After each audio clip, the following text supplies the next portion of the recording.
You're listening to Her Brilliant Health Radio, episode number 45. She used to deliver babies, but now she delivers exceptional wellness for women.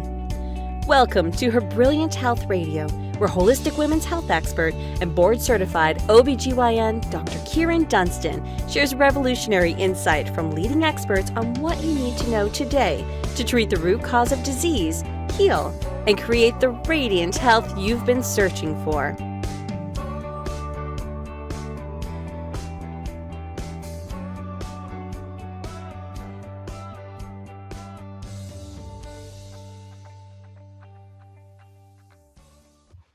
Hey everybody, it's Dr. Kyrin. Welcome back to another episode of Her Brilliant Health Radio. I'm so glad that you chose to join me today. Today we're interviewing my friend Marcelle Pick. Marcelle is a nurse practitioner who is famous. She has several wonderful books. She has spent a lifetime dedicated to women's health, and I'd like to tell you a little bit about her. Marcelle Pick, NP, is passionate about transforming the way women experience healthcare through an integrative approach.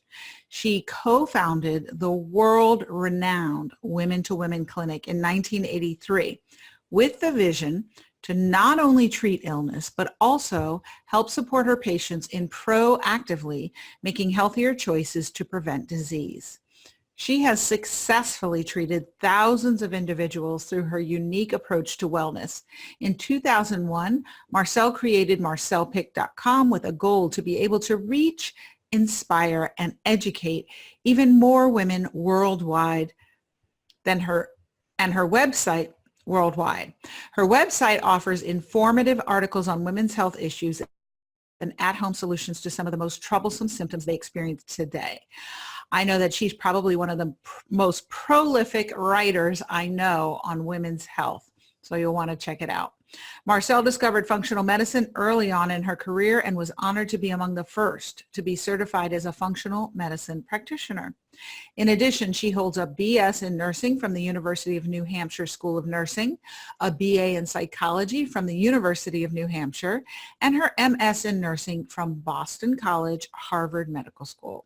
She is certified as an OBGYN nurse practitioner and a pediatric nurse practitioner, and she's a member of the American Nurses Association and the American Nurse Practitioner Association. Marcelle is currently an educator with the Institute of Functional Medicine and has served as a medical advisor to Healthy Living magazine, writes a weekly newsletter for MarcellePick.com, and lectures on a variety of topics, including weight loss resistance, infertility, stress and illness, and adrenal dysfunction. She is the author of The Core Balance Diet, Is It Me or My Adrenals? And also, Is It Me or My Hormones? And she's appeared on Dr. Oz, Fox, and ABC, and has been featured in Glamour Magazine, Elle Magazine, and Women's World Magazine. Marcelle's PBS show, Is It Me or My Hormones? Is a favorite among viewers. Welcome, Marcelle Pick. Hi, nice to be here. So glad to have you and so excited to talk about, is it me or my adrenals? I know women hear all the time about when they have a hot flash, is it hot in here or is it me? And so with adrenals, it's kind of like, is everybody tired or is it just me? Right. So what are the symptoms that women have when they have adrenal problems? So, what's interesting is that in our culture right now, unfortunately, we have a problem in that adrenals are not considered an issue. And what that means is that if you don't have Cushing's syndrome, which is very high cortisol, very low cortisol, which is low adrenal function, like President Kennedy had, then we say, look, you're normal and you're just tired. You're getting older. And that drives me crazy. And the reality is that we are so bombarded in our culture with so much to do as women. Many people have children, they have jobs, they have relationships, they have friends, they have aging parents, and oftentimes they had a childhood perhaps that was perhaps even a little bit strenuous or stressful. And you put all those things together and there's a point in time in which the body just says with one, in particular for many people, it's with one episode, either it's perimenopause or it's a life event that happens or it's a friend that dies or there's an accident or you get fired or something happens and they come in my office going, I can hardly get out of bed. I am so tired. Or they even are perimenopausal and start having hot flashes. I never had them before until something happened. And then they can't manage it. It's like this small little thing. They have road rage. They're screaming and yelling and so upset. And then they can't get out of bed, or they can't fall asleep at night. And they're tired, but they can't go to sleep. All of those can be related to adrenal dysfunction. Now, what's interesting is that when we think about the adrenals, and I love talking about it, as you can tell, because adrenals, unfortunately, play a huge role in everything.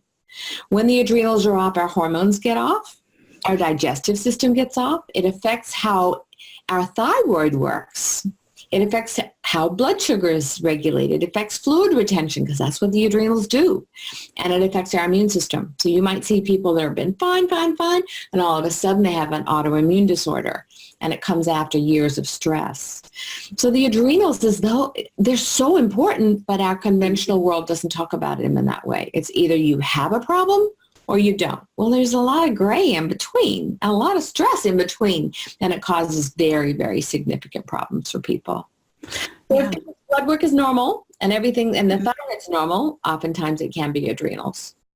Can you help everyone understand? Because I really try to help patients understand. They say, well, why doesn't my regular doctor talk to me about this?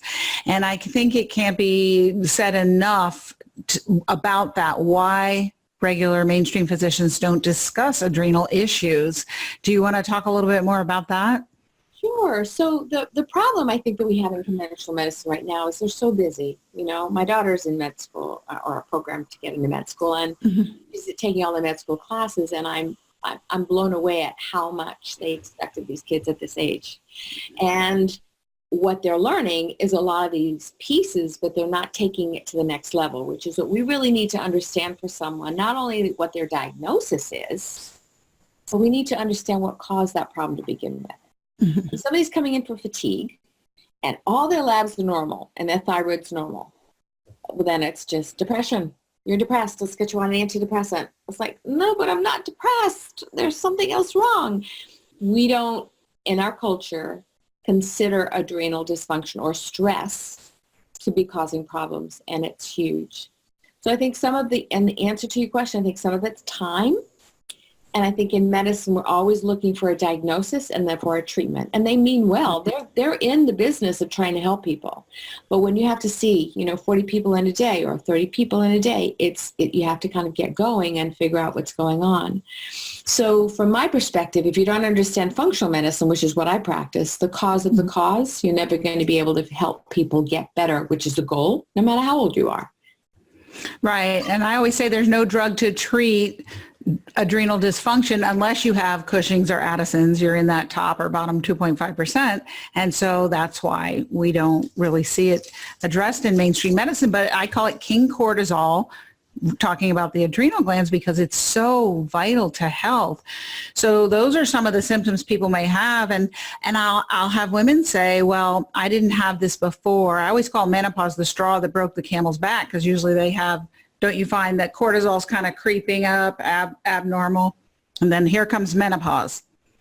Well, there's another part to it as well, and that is stress for a long time. Our body makes, from cholesterol, we make the sex hormones. If you have too much stress year after year after year, it's making cortisol all along.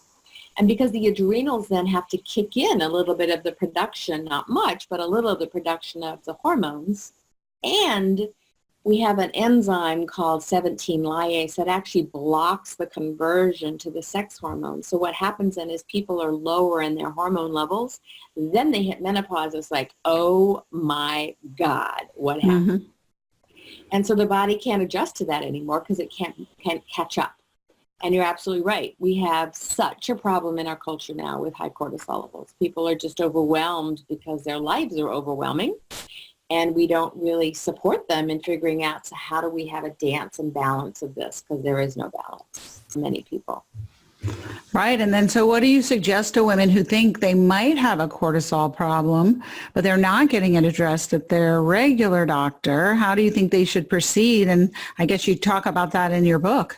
I do. So there's many ways to do it, but the first place to help is to find out what their adrenal levels look like. So I do cortisol levels, and I do it in saliva, and I do them at first when you wake up, then half an hour later, then at noon, then in the afternoon, then at midnight. So I have an idea about what that rhythm looks like, because it should be high in the morning and low at night. Mm-hmm. And if they're off, then I can see how I can address that for them. And then the other part is, I can't help their stress. None of us can change what we have as stressors. Many times, sometimes you can. But sometimes it's a matter of really looking at what do you need to do differently in your life to decrease how you react to that stress. That's is how do we get you to respond differently? Is it meditation? Is it hypnosis? Is it yoga? Is it, what is it that you fit in? It doesn't have to be hours. It's just a little bit of time to get the body into parasympathetic, not always in the alarm response. Mm-hmm. And then I guess you work with them on their gut health too? Oh my God. Yes. If we don't have a healthy gut, we don't have anything. I was just reading, I'm getting ready to teach for the Institute of Functional Medicine in July, and we're doing the hormone module. So we're all really participating. What's the newest research? Mm-hmm. And they did a huge study in China looking at the actual vaginal flora, and does that translate into health? And it does. So we know more than we've ever known before that the microbiome, the gut bacteria, the environment of the digestive system affects every system in the body. From the way that we think to depression, to immune system, to immune function. So I'm always looking at the whole piece to the puzzle because it plays so beautifully into what's going on for their energy as well as their adrenals. Mm-hmm. Yeah. So how do you advise people with probiotics? I'd just be interested because a lot of people listening probably know that they should take probiotics for their gut health, but I think there is a lot of confusion among women as to how much, what kinds, same kind all the time, or do they have to rotate them and how they should manage that? What would you recommend? Well, let me kind of backtrack a little bit. I think a lot of people don't understand how the flora gets so disrupted. Good question. For a vaginal delivery, you're going down the birth canal and you're inhaling the bacteria from your mom. If your mom had problems with digestion, more than likely you're going to as well because you didn't have the balance in the gut that you needed. By age 2, the flora is pretty much set. So if you've already had antibiotics and you had ear infections or whatever you had, one dose of antibiotic puts you back years, much less a 7-day treatment. So we've already got an imbalance perhaps, and then we add that to the puzzle, and we need to then get the gut a little bit healthier. There are many different probiotics available to people. I'm not so much concerned about the amount, although billions is helpful. I'm much more interested in, is the company a pharmaceutical grade company? Mm-hmm. So if it's one that needs to be refrigerated, did it come cold to you? And did you get it cold? And was it cold when they got it? One. Or what's the company that's perhaps using, because there are a couple on the market that I use now that are actually made and they don't have to be refrigerated. A couple of different practitioners are doing that. But here's the key. We use that as an example. We'll try this. And I usually rotate the probiotics and I do 3 months of one, 3 months of another, and then we go back to the original 3 months. But the question for you is it making you feel better? If you feel more bloated or uncomfortable, it clearly, even though it's got everything it needs in it, it clearly is not one that works for you. You should feel comfortable. You should notice a difference. You should be able to see, yeah, it's really making a difference with my digestive system. Isn't that amazing? Instead of, I'm taking it because I'm supposed to. That doesn't work. Right. So probiotics are key with gut health, and yeah, you should definitely feel better, not worse on it. What other kinds of treatments do you have people do if they're having gut health problems that you think are contributing to their adrenal dysfunction? Yeah, so oftentimes it can be foods that you're reacting to that can be causing problems. Celiac is a huge problem. In my area, Lyme's a big problem because we have many ticks here. You're going to be looking at those things because viruses and infections can absolutely cause the adrenals to be problematic. And in terms of the digestive system, I just saw somebody with a parasite today that can cause problems, or an overgrowth of candida, or even SIBO, overgrowth of bacteria in the small intestines. Anything that's really disrupting the flora of the gut, so people are tired or they don't feel well or they're bloated all the time. Those are not normal. And 80% of females, unfortunately, have some of those symptoms. So it's trying to figure out what's the problem and what do we need to do about it.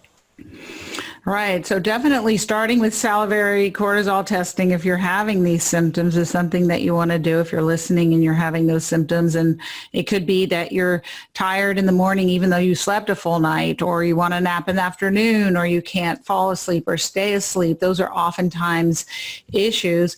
Weight is also a huge problem with people who have adrenal dysfunction. And I know that that's something that you're particularly interested in. Would you like to help people understand how that plays into weight problems? So unfortunately, as a culture, what we say to women is, number one, you're going to gain 5 pounds every year as you get older, which is absolutely not true. Number two, you're going to gain weight in menopause, and that's just how it is. You just have to get used to it. And thirdly, that you probably, if you're overweight, you're eating too much food. Now, there are people that do that, and the reasons that I see in my practice that people gain weight are adrenals being a huge one, problems with the adrenals, pregnancy, perimenopause, and people that are overeating. But there are many, many women that come into my office that say, Marcelle, I'm weighing and measuring everything.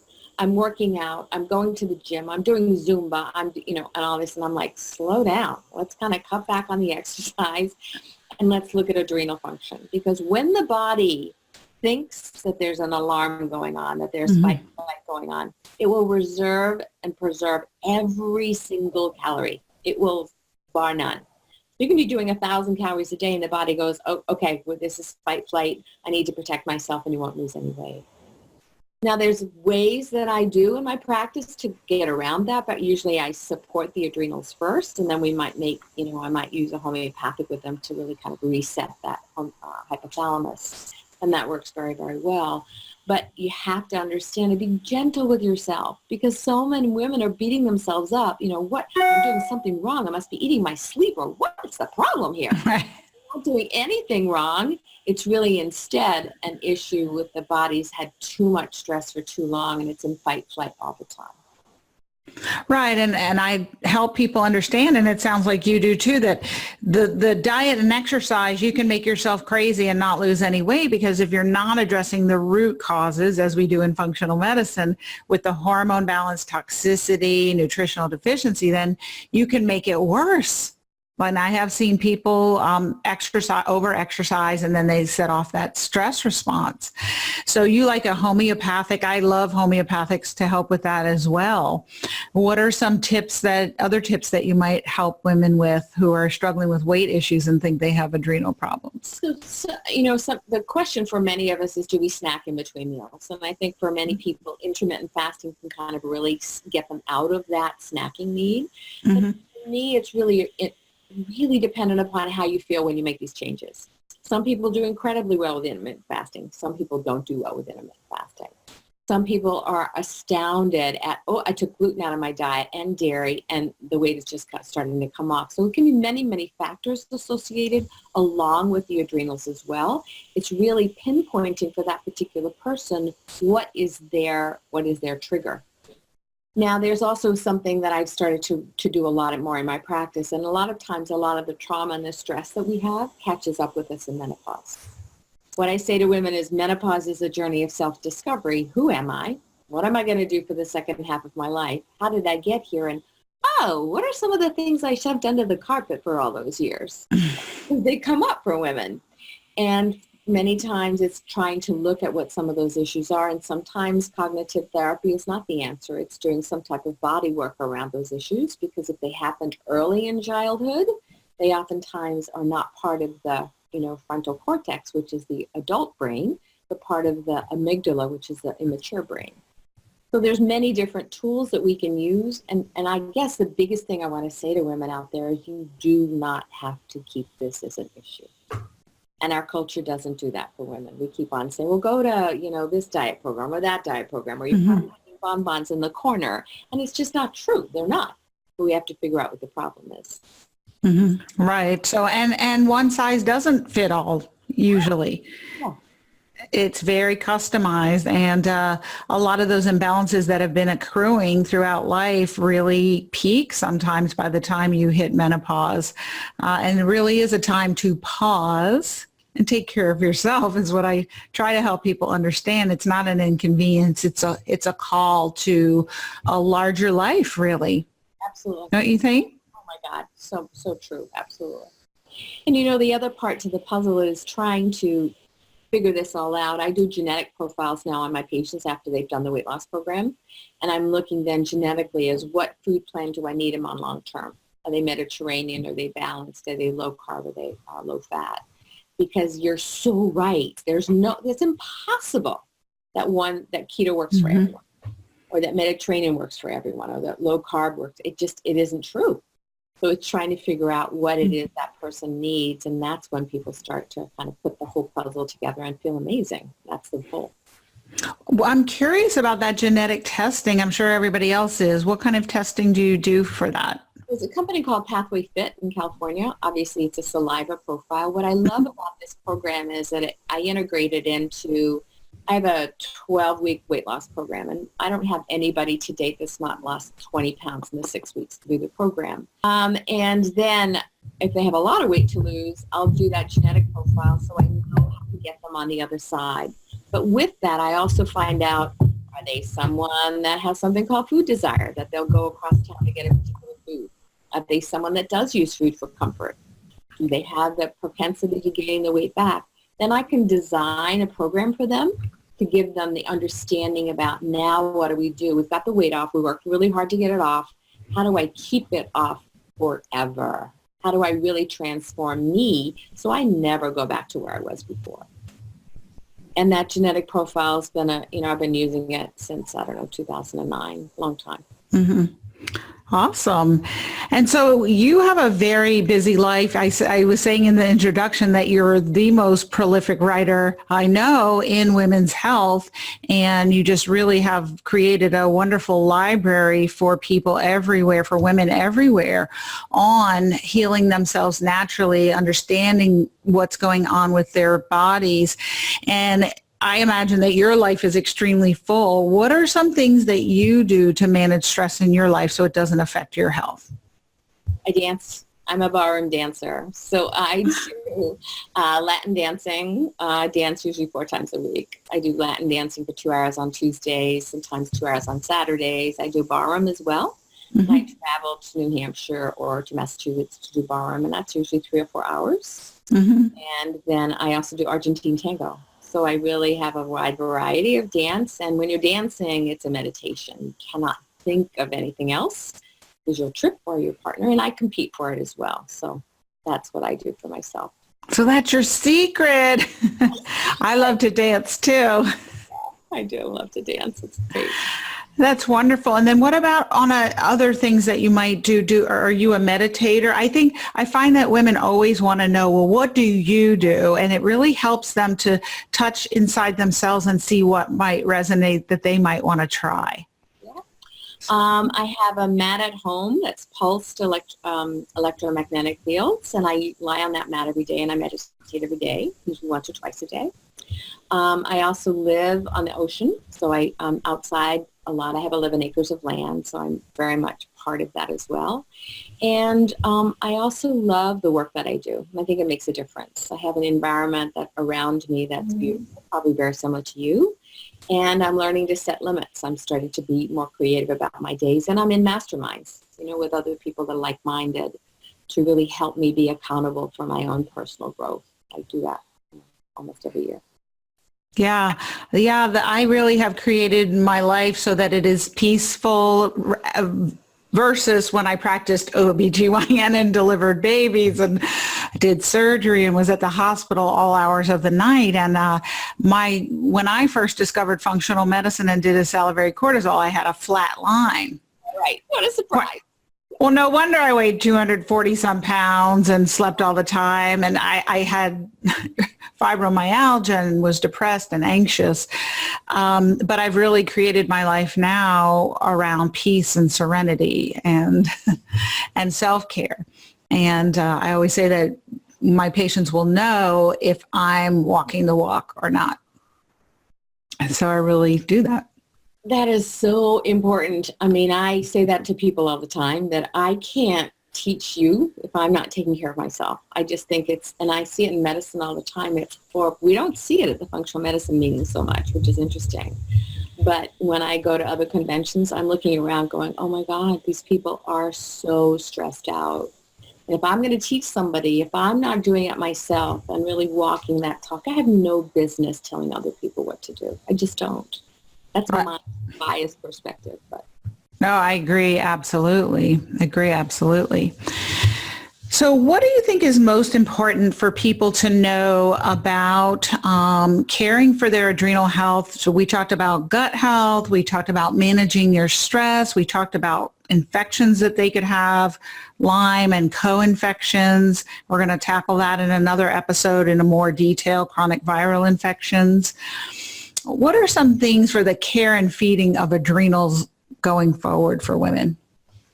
so one of my pet peeves, and I'm going to get into the area that I'm so interested in as well, is that, are you familiar with the adverse childhood event study? Do you know that? Absolutely. Very passionate about it. Yeah. So am I. And I think that as a culture, we don't talk about it enough, which is that about 50% of the population has a score of 4 or more on that scale. And for those that don't know what it is, I'll explain it. There was a study that was done in 1998 by Kaiser Permanente and the CDC together, looking at 19,000 men and women. And they wanted to look, because I interviewed Folletti before, and he did not expect the outcome that he had. They wanted to look to see if you had adverse events in your childhood, a military, parent, a parent that wasn't home often, you didn't feel loved, a single parent, a parent that died, certainly physical and sexual abuse, and even words that were abusive. If you had a score of 4 or more on that scale, your chances of having suicide were 1,200% higher, heart disease 165% higher, kidney disease, lung disease, autoimmune issues, cancer. And now in the research, I'm getting ready to teach for IFM in July, so we're all very interested in what's the newest research. There is so much now that we're starting to understand the association between that kind of stress and cancer and autoimmune disorders and kidney disease. So part of what I am interested in doing is not only looking at present day stress, but looking at what happened in years before, because so many of us still carry that pain with us in the words that we use for ourselves, in the conversations that we have in our heads. And if that doesn't shift, I can treat people till I'm blue in the face with adrenals, but they don't get better.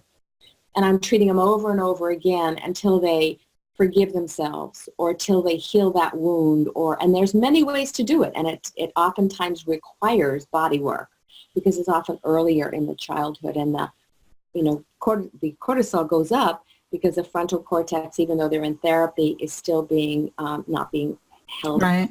because it's the amygdala that's responding. So I've become very passionate about that in my practice, that we have to ask those questions. And I do the ACE score in my office, which is, where are you at? And I'm blown away. And so I interviewed Folletti, and I said to him, why is this not on the front page of the New York Times? I don't get this. And then he said to me, which I love, he said, off the record. I said, well, okay. Then we'd have to look in the mirror ourselves. And I thought, oh my God, so true. So true. It's being accountable, from the perspective of we all have lives that are not always the greatest. It's what we do and how we turn that around. And I give people so much hope then, because, okay, so let's find out. Okay, so fine, that's what it was. How do we get you to the other side with hypnosis or, EFT tapping, or EMDR, or some of the amazing trauma work that's being done now to get you feeling amazing on the other side of this? Yeah, that's huge. I when I first started practicing functional medicine, I had dramatic health changes. My patients had dramatic health changes. But what I found was that there were about a third of the people would pick up the tools, take them, their health transformed, they never looked back. Another third could never pick up the tools, and the last third would pick them up for a while and then drop them. And I really started looking at these issues from the ACE study and what was going on, and also realizing for myself that there were issues related to adverse childhood events, and that's what stopped us from using the tools. And it's really something that I've become very passionate about also. And it's interesting, but you're right. What is the reason that we don't talk about it? It's like the great American secret that we swept under the floor. Why do we have an addiction problem? Why do we have these issues? Well, because adverse childhood events. No question. I was at a conference in Boston at Harvard, and they were giving a conference, and it was all about, postpartum issues and blah, blah, blah. And then they were talking about the opioid issue. So Yeah. I said, is anybody doing an ACE score on these people beforehand? They have a high ACE score. It's probably not a good idea to put them on opioids. They didn't know what it was. I was like, oh my God. So I got a problem here. There's a woman whose name is Marcelle Pick, and she's part of the Mind Valley group, and she does the most amazing hypnosis, healing some of those wounds. So for people that might be interested in looking her up, she's magnificent, probably one of the best I've ever heard. So that's another avenue to be able to access that inner child to heal some of the things that happen, especially when we're younger. So that's a great tool. And then Nick Ortner has the tapping solution. And what other resources do you love to send for people who have found that they practitioners around here that are actually that are therapists that are doing very deep EFT with patients. Mm-hmm. They're doing it on Zoom. I also use EMDR. And for some people, it's polarity and body work, as long as they have an ability to be able to understand the connection to that and how to heal that issue. But anything that's related to the body, I think that's much better for many of these people after they've done some therapy and kind of understood the connections. It makes the biggest difference in terms of turning the adrenals around. And when you say body work, is there a particular type, or are you talking about massage? What type in particular? Feldenkrais, any of those that really kind of activate what's going on. And what I say to all of my patients is, we store a lot of our emotion in our tissues. And as you know, doing a pelvic exam on someone that has a history of sexual abuse sometimes can take you half an hour. Yes. The trauma is still in the body. Well, that doesn't make sense if they've been in therapy for 10 years. So how do we kind of make that connection so the body, and there's a book called The Body Keeps Score, and I think that's true, which is that there's a relationship between our thoughts and what happens physically for us. And for those women that are out there that also are saying, oh my God, my thighs today, or my whatever it is that we're saying that's negative, it probably is not the greatest, because our body does believe every word we say. So it's shifting that, and I'll work with my patients also about, in the morning, oh my God, I'm so stressed out. I'm like, wait a minute, wait. How do we shift even those little words that you're using so that we really are able to kind of help that with respect to cortisol as well? Right. Yeah, I think that's huge. And the cortisol issues do become very chronic, relapsing, brittle when there are these issues, and so they do need to be dealt with. And I love that you help people with that. I did want to ask you, since weight is something that is one of your particular expertise areas, there's a movement lately that they call themselves big, beautiful women, supersize, over 350 pounds. I actually interviewed one on the podcast a couple months ago because I just wanted to get her thoughts on it. She's become a social media leader, and she apparently has no health problems, quote unquote, per her doctor. And she probably has the best self-esteem of anyone I've ever met. And so I'm just wondering what your thoughts are. How do you counsel patients who might be 350 pounds and say, I'm happy this way and I'm fine? What are your thoughts on that? I leave them alone. I mean, if that's truly, truly the truth, I would be suspicious.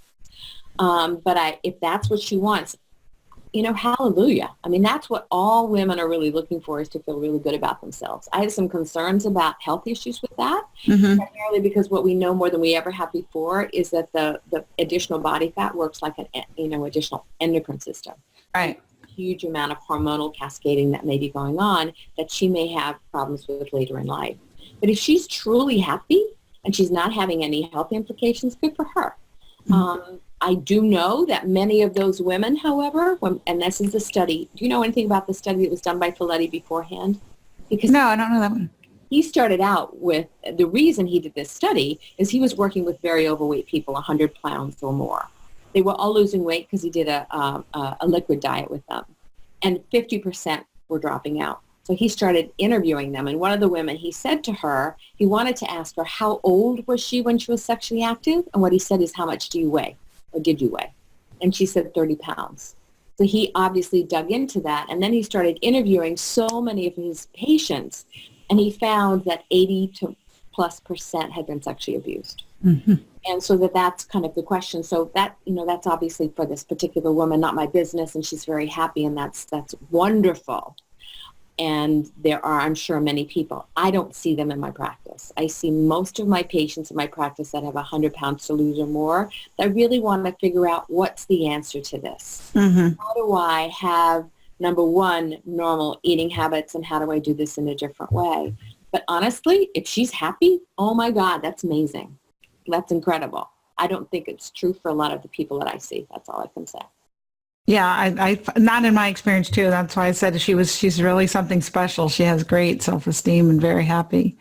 Amazing. That's amazing. So we've covered a lot of topics. You have so much information on your website I'd love for people to check out, and your books are wonderful. We discussed them in the introduction.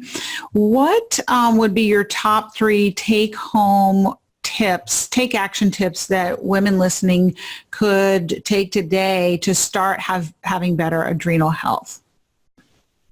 Food. Food is the most powerful drug we have. Is, getting rid of processed foods, looking at the dirty dozen and really finding a way for you to have a relationship with food that feels wonderful. So that you're having food that you love and that you enjoy that's also, organic as much as possible. And that you're having adequate protein and not processed foods. That would be one thing. That you find ways to take time for yourself, even if it's just taking a minute twice a day to breathe and to plant your feet on the ground if you can. Find ways to nourish yourself. It's all about self-care because we're so bad as women because we're multitasking with our families, with our kids, with the jobs, with our friends, with our relationships, with our work. It's like, oh my God. But finding ways to do things that you absolutely love. For me, it's dance. For you, it's other things. Is it yoga? Is it something that you can do? And not stress yourself out trying to find out what that additional thing is. And then also it's being part of nature. It's really getting out wherever you are to be connected in some way to the spirit behind all of this. Whatever your beliefs are, is to stay connected with that. And also understand that our stories, if we don't deal with them, they will deal with us. Right. Absolutely. That's wonderful information. Food, time for ourselves, deal with your story or it will deal with you. Absolutely. And people can find out more at marcellepick.com, and we'll have the link in the show notes. And the name of the podcast is Her Brilliant Health. You certainly exemplify her brilliant health. I'd love if you could share with everyone what that means to you. It means being personally accountable to myself. It means certainly dancing a whole lot for me. And it means walking my talk, which is that if I'm going to ask my patients to do something, that I'm going to do it myself. And I also believe that as we get older, we actually can get better. And we don't have to be as our culture sees us to be, especially women in their 60s, we're considered, like over the hill or whatever. And men are in their prime. Well, women are starting to now be glorious in their 50s and 60s. And that's what it's all about. So we can change at any point and transform at any point during our lives. Well, you certainly are an example of that, and thank you for sharing this wonderful information and for all the work that you do for women and their health. Thank you so much for being here, Marcelle. Yeah, you're so welcome. Thank you for joining me for this episode of Her Brilliant Health Radio. Hopefully you are inspired to take action on some new information you received today, a step towards the bountiful, blissful, beautiful vitality that you deserve. If you have health topics and questions you'd like addressed, please message me on my Facebook page or visit KyrinDunstonMD.com and let me know. I'd love to help. Remember to share this podcast on social media and send it to your friends and family who could benefit from it too. If you love the show, please go right now to iTunes, write a review, and make sure to subscribe to the podcast so you'll be the first to know when future episodes are available. Thank you again for joining me, and remember, achieving optimal health isn't magic, it's science.